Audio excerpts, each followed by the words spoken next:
The new militant agitators, called the Niger Delta Avengers, had in January given the federal government a 14-day ultimatum to build the proposed maritime university, for northerners having oil blocks in the region to vacate the premises, and for the pipeline contractors to be handed over to the community through the Petroleum Industry Bill, amongst others.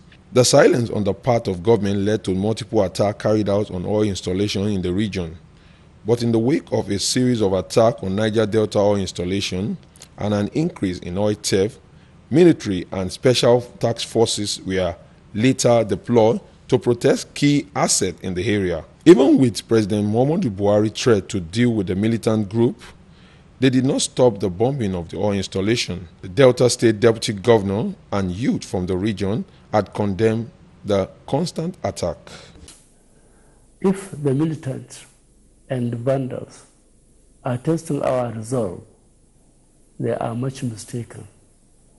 We shall apprehend the perpetrators and their sponsors and bring them to justice. So if someone, for whatever reason, decides to resort to destroy pipelines and thereby compounding the problem of pollution, the cost of cleaning up that area and making it attractive, whether for fishing, for farming, for any other business, it's a huge cost. Cost not just in terms of naira and kobo, cost in terms of time, and even in terms of human life.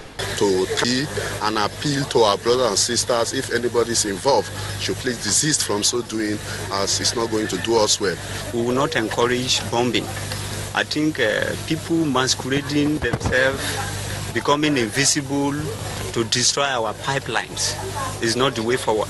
I think the people should come out and table. The federal government needs to properly inform of all grievances of who may be involved, so the community can create platforms of dialogue and engagement and avert crises that may not necessarily discriminate the innocent and the non-guilty within the society. Some Nigerians who spoke on the issue attributed bad leadership on the part of those managing the state and failure of successive government at the center to address the wrath in the region. Serious attempts were made to placate the agitators.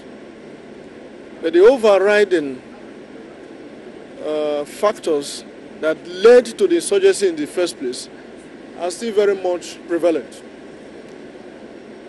And that, for me, accounts for why there is a continuation, if you like, escalation of the same measure of violence and disturbance in that region. So where has the money gone to? And so why wouldn't these militants or the Avengers or this whatever thing they call themselves now first of all begin to ask the question to your local environment? Now, not only the government get, not only the state government, the local governments. Now, River State has 23 local governments. But Akwa Ibom has 31. Delta has about 20-something. Bayelsa has 8. Cross River has 16. You name it. So, and each local government gets funds. So, where has the country? I mean, where has the entire country gone wrong? Where have they offended the Niger Delta? Where has the entire country offended the Niger Delta?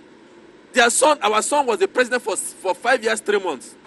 And what happened? I'm from that region, and I don't think that I will live. I mean, I have made myself what I am today. So others should go and struggle and make themselves what they are. Nobody should be spoon-fed. Whatever that has been done to that region is enough to have made that region turn into a Dubai, turn into anything that it could have gone to. But people have misused it and have used it for criminality purposes. Thereby throwing up other issues of other challenges of development. So I can see, and again, the timing is also very, very worrisome. These Avengers, are they just newly born babies? Newly born children? Have they not been around? So why now? And then that also raises a lot of speculations. Why? Who are the sponsors of this group? They urged the federal government to take steps to resolve the incessant bomb of oil facilities and ensure adequate security. They also stressed the need for stakeholders in the area to meet for a lasting solution. These criminals must be isolated, they must be recognized as criminals, and they must be dealt with as criminals. If they failed to do it, if the Nigerian state chickens out and fails to do that, they should be ready to harvest so many such criminals in other parts of the country. And that is the experience we have had. If you thought that the cleanup, by the way, this is not just what you do in 1 year, it's about 25 years. Within those 25 years, no person is talking about how the villager will even access potable water. No person talks about what substitute to their means of livelihood. It's not the ruling class, it's the common masses, you and me, that is suffering the whole brunt of the whole thing. I think it is time for reasoning, and I think the government needs to take decisive steps on this issue. Where Nigerians are behind it, because a few people cannot be holding the entire country to ransom. But look, so even if you are avenging, so you are avenging your own people because your states cannot pay salaries. So let common sense prevail.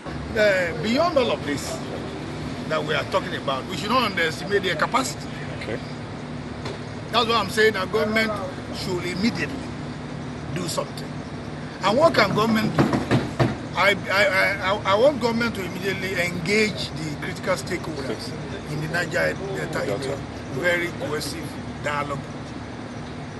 I mean, governors, elected representatives of these areas, traditional rulers, opinion leaders, should be called to an emergency meeting. Because whether you like it or not, these people, whether you say they are misguided, they are still Nigerians. Okay. And for me, some of them are embarking on suicidal mission. You don't confront the authority of the state. Meanwhile, Nigerian authority says about 250,000 barrels of crude oil are stolen per day, and multiple attacks on strategic oil and gas installation cost Nigeria $2.4 million daily.